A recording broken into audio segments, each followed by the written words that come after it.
Tidak bisa dipungkiri, pandemi yang terjadi saat ini memukul telak banyak industri dan pelaku bisnis di dunia, tak terkecuali Indonesia. Tapi pandemi juga membuka peluang agar para pelaku bisnis lebih kreatif berkomunikasi dengan konsumennya. 4 pelaku bisnis berikut ini sukses memanfaatkan situasi pandemi jadi peluang. Setidaknya kamu bisa belajar dari mereka. Yang pertama, 4Days. Sebelum pandemi, mereka memproduksi pakaian berbahan organik yang ramah daur ulang. 4Days bahkan menerima pakaian bekas konsumen untuk didaur ulang jadi sesuatu yang bermanfaat.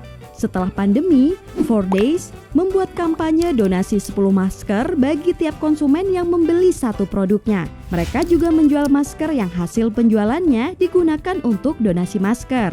Strategi ini dilakukan karena 4Days dengan cepat menganalisa kebutuhan terpenting konsumen saat ini. Yang kedua, Bride.com. Bisnis pernikahan termasuk salah satu bisnis yang paling terdampak pandemi. Bride.com justru memanfaatkannya dengan menerbitkan cerita dari vendor dan konsumen yang batal melakukan pernikahan karena pandemi.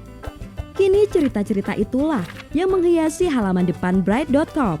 Hasilnya, banyak orang yang tertarik dengan cerita yang otentik dan relatable. Bride.com mungkin akan dijauhi pengiklan jika kontennya menyulitkan bisnis pernikahan. Tapi setidaknya mereka akan punya kedekatan lebih kuat dengan pembaca yang berpotensi jadi calon konsumen di masa mendatang. Yang ketiga, Peloton.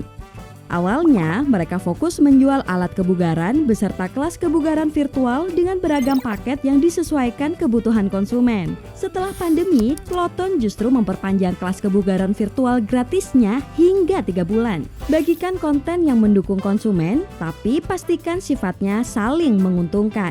Konsumen mungkin senang dengan kelas kebugaran virtual gratis, tapi setidaknya Peloton mengantongi email mereka yang berpotensi jadi pelanggan di masa mendatang. Yang keempat, Toyota. Sebagai salah satu perusahaan besar, tentunya berat jika melakukan kampanye pemasaran di tengah pandemi ini. Tapi Toyota tetap melakukan pemasaran dengan cara membuat kampanye digital yang proses keseluruhannya hanya dilakukan via aplikasi Zoom di ruang keluarga si model iklan.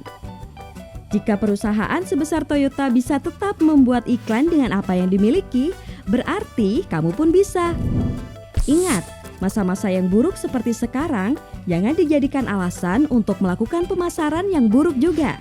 Banyak konsumen yang masih bersedia mendengarkan, bahkan melakukan aktivitas pembelian. Tapi mereka hanya akan membeli dari perusahaan yang memecahkan masalah, bukan malah menambah masalah. Jadi, tetap semangat berjualan ya!